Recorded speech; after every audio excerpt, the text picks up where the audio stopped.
Friends, welcome to GS exam. दोस्तों, आज के इस वीडियो में जीके एसपीडी का टॉप महत्वपूर्ण प्रश्न को कवर करेंगे। दोस्तों, ये प्रत्येक प्रश्न सिलेक्टेड प्रश्न है और आपके प्रत्येक एग्जाम के लिए काफ़ी उपयोगी है। दोस्तों, यदि आप किसी भी कंपटीशन एग्जाम का तैयारी कर रहे हैं तो आपके लिए ये वीडियो काफ़ी उपयोगी है। तो दोस्तों, आप इस वीडियो को बिना स्किप किए हुए अंत तक जरूर देखिए। चलते हैं इस वीडियो की तरफ, जिसका पहला प्रश्न इस प्रकार से है।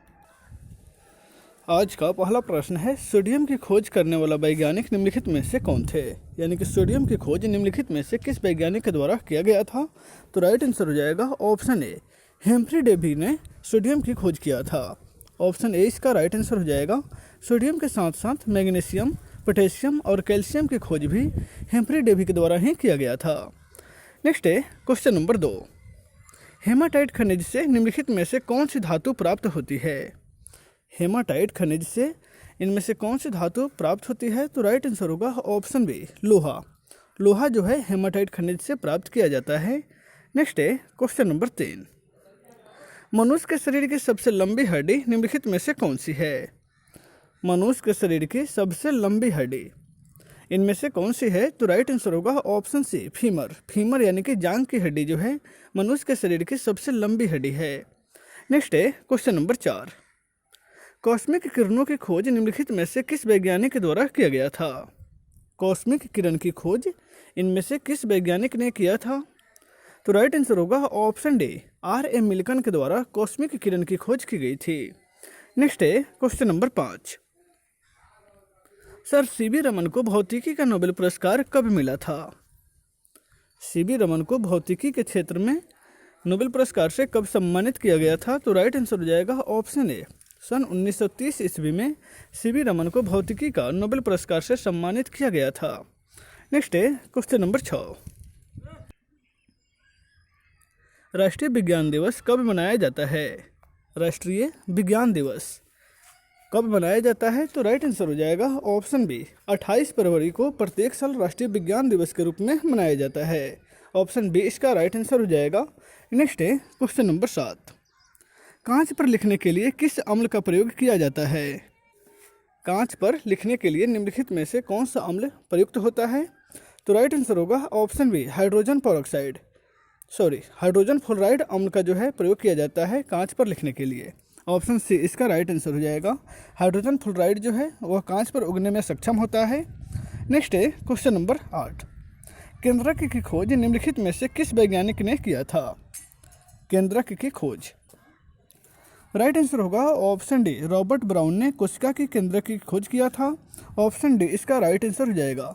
रॉबर्ट हुक के द्वारा 1665 ईस्वी में कोशिका की खोज की गई थी और रॉबर्ट ब्राउन के द्वारा उसकी केंद्रक की खोज की गई थी। नेक्स्ट है क्वेश्चन नंबर 9, वनस्पति तेलों को संतृप्त वसा में परिवर्तन करने के लिए किस गैस का प्रयोग किया जाता है? वनस्पति तेलों को संतृप्त वसा में परिवर्तित करने के लिए कौन सा गैस का प्रयोग किया जाता है? तो वह गैस है हाइड्रोजन, यानी कि ऑप्शन ए इसका राइट आंसर हो जाएगा। नेक्स्ट है क्वेश्चन नंबर 10, भारत का परमाणु रिएक्टर कामिनी निम्नलिखित में से किस शहर में स्थित है? भारत का परमाणु रिएक्टर कामिनी यह कलपक्कम में स्थित है। ऑप्शन बी इसका राइट आंसर हो जाएगा। नेक्स्ट है क्वेश्चन नंबर 11, विश्व का सबसे बड़ी कोबाल्ट उत्पादक देश कौन सी है? कोबाल्ट का उत्पादन करने वाला विश्व का सबसे बड़ा देश जो है कौन सा है? तो राइट आंसर होगा ऑप्शन सी, जायरे। जायरे जो है विश्व का सबसे बड़ा देश है जहां कोबाल्ट का उत्पादन सबसे अधिक होता है। नेक्स्ट है क्वेश्चन नंबर 12, तीस्ता नदी किस बृहत नदी व्यवस्था के अंतर्गत आती है? तीस्ता नदी जो है यह किस नदी की सहायक नदियां हैं? तो राइट आंसर होगा ऑप्शन डी, ब्रह्मपुत्र नदी की यह सहायक नदी है। नेक्स्ट है क्वेश्चन नंबर 13, प्राकृतिक वनस्पति का सर्वाधिक विकसित क्षेत्र कौन सा है? प्राकृतिक वनस्पति का सर्वाधिक विकसित क्षेत्र कौन सा है? तो राइट आंसर होगा ऑप्शन ए, पतझड़ वन जो है प्राकृतिक वनस्पति में सबसे अधिक पाई जाती है। नेक्स्ट है क्वेश्चन नंबर 14, उत्तरी अमेरिका और दक्षिणी अमेरिका के बीच कौन सा स्थल जलडमरू मध्य है? उत्तरी अमेरिका और दक्षिणी अमेरिका के बीच कौन सा जलडमरू मध्य विभाजित करती है? तो राइट आंसर होगा ऑप्शन बी, पनामा नहर। नेक्स्ट है क्वेश्चन नंबर 15, रेशमी वस्त्र उद्योग के लिए रेशम किस जीव से प्राप्त किया जाता है?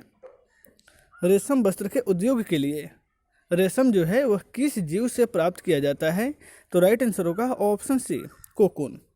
कोकून जो है शहतूत के पत्तियों पर पाया जाता है, जिससे रेशम उत्पादित होती है। नेक्स्ट है क्वेश्चन नंबर 16। कुंडा परियोजना किस राज्य से संबंधित परियोजना है? कुंडा परियोजना राइट आंसर होगा ऑप्शन डी, यह जो है तमिलनाडु राज्य से संबंधित परियोजना है। ऑप्शन डी इसका राइट आंसर हो जाएगा। नेक्स्ट है क्वेश्चन नंबर 17। संसार का प्रसिद्ध डुनवास कोयला क्षेत्र किस देश में स्थित है? संसार का प्रसिद्ध डुनवास कोयला क्षेत्र यह किस देश में स्थित है? तो राइट आंसर हो जाएगा ऑप्शन ए, यूक्रेन। नेक्स्ट है क्वेश्चन नंबर 18। इनमें से किस पर्वतमाला को सह्याद्री के नाम से जाना जाता है? इनमें से किस पर्वतमाला को सह्याद्री के नाम से जाना जाता है? तो राइट आंसर हो जाएगा ऑप्शन बी, पश्चिमी घाट को। पश्चिमी घाट को सह्याद्री के नाम से जाना जाता है। नेक्स्ट है क्वेश्चन नंबर 19। पृथ्वी को गोल बताने वाला प्रथम विद्वान निम्नलिखित में से कौन था? पृथ्वी को गोल बताने वाला प्रथम विद्वान राइट आंसर होगा ऑप्शन सी, पाइथागोरस जो है सबसे पहले पृथ्वी को गोल बताया था। ऑप्शन सी इसका राइट आंसर हो जाएगा। नेक्स्ट है क्वेश्चन नंबर 20। राष्ट्रीय विकास परिषद का अध्यक्ष निम्नलिखित में से कौन होता है? राष्ट्रीय विकास परिषद का अध्यक्ष कौन होता है? तो राइट आंसर होगा ऑप्शन डी, प्रधानमंत्री जो हैं राष्ट्रीय विकास परिषद के अध्यक्ष होते हैं। नेक्स्ट है क्वेश्चन नंबर 21। न्यू शेकेल किस देश की मुद्रा का नाम है? न्यू शेकेल यह किस देश की मुद्रा का नाम है? तो राइट आंसर होगा ऑप्शन ए, इजराइल। इजराइल की करेंसी का नाम न्यू शेकेल है। नेक्स्ट है क्वेश्चन नंबर 22। अर्थशास्त्र का प्रथम अमेरिकी नोबेल विजेता इनमें से कौन है? अर्थशास्त्र के क्षेत्र में प्रथम अमेरिकी नोबेल विजेता राइट आंसर होगा ऑप्शन बी, सैमुएल्सन को अर्थशास्त्र के क्षेत्र में सबसे पहले नोबेल पुरस्कार से सम्मानित किया गया था, जो अमेरिकी निवासी थे। नेक्स्ट है क्वेश्चन नंबर 23। भारत की पहली जनगणना कब की गई थी? भारत में सबसे पहले जनगणना कब की गई थी? तो राइट आंसर होगा ऑप्शन सी, लॉर्ड मेयो के शासनकाल में 1872 ईस्वी में भारत की पहली जनगणना की गई थी और 1881 से नियमित जनगणना की शुरुआत हो गई। नेक्स्ट है क्वेश्चन नंबर 24। भारत के प्रथम मुख्य न्यायाधीश कौन थे? भारत के प्रथम मुख्य न्यायाधीश इनमें से कौन थे? तो राइट आंसर होगा ऑप्शन डी, हीरालाल जे कानिया भारत के प्रथम मुख्य न्यायाधीश थे।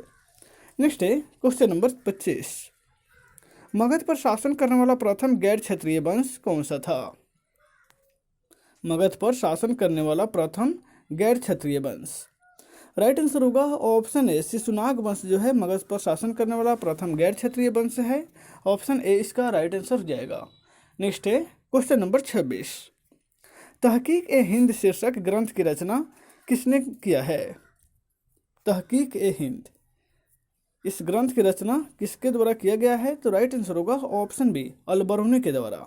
अल-बरूनी जो मोहम्मद गजनवी के साथ भारत आया था, यानी कि तिब्बती लेखक था। तहकीक ए हिंद यानी कि भारत एक खोज नामक ग्रंथ की रचना किया था। नेक्स्ट है क्वेश्चन नंबर 27। बिंबिसार किस वंश के शासक थे? बिंबिसार ध्यान रखिएगा, बिंबिसार जो हैं वो हर्यंक वंश के संस्थापक रहे हैं। और एक होता है बिंदुसार जो सम्राट अशोक के पिता का नाम था, बिंदुसार। यहाँ पे है बिंबिसार, तो बिंबिसार हर्यंक वंश के संस्थापक हैं। नेक्स्ट है क्वेश्चन नंबर 28। चोल वंश का प्रथम शासक निम्नलिखित में से कौन सा था? चोल वंश का प्रथम शासक राइट आंसर होगा ऑप्शन डी, कारिकाल चोल वंश का प्रथम शासक था। नेक्स्ट है क्वेश्चन नंबर 29। विजयनगर के चौथे राजवंश अरबिंदो वंश की स्थापना कब हुई थी? विजयनगर साम्राज्य के चौथे राजवंश अरबिंदो वंश था, जिसकी स्थापना तिरुमल ने किया था। वह 1570 ईस्वी में किया था। नेक्स्ट है question number 23। East India Company के शासनकाल का अंतिम गवर्नर जनरल कौन था? ईस्ट इंडिया कंपनी के शासनकाल का अंतिम गवर्नर जनरल कौन था? तो राइट आंसर होगा option B, Lord Canning. Lord Canning East India Company के शासनकाल के अंतिम गवर्नर जनरल थे। ऑप्शन बी इसका राइट आंसर हो जाएगा। तो दोस्तों आज के इस वीडियो में बस इतना ही, फिर मिलते हैं नेक्स्ट वीडियो में। Take care.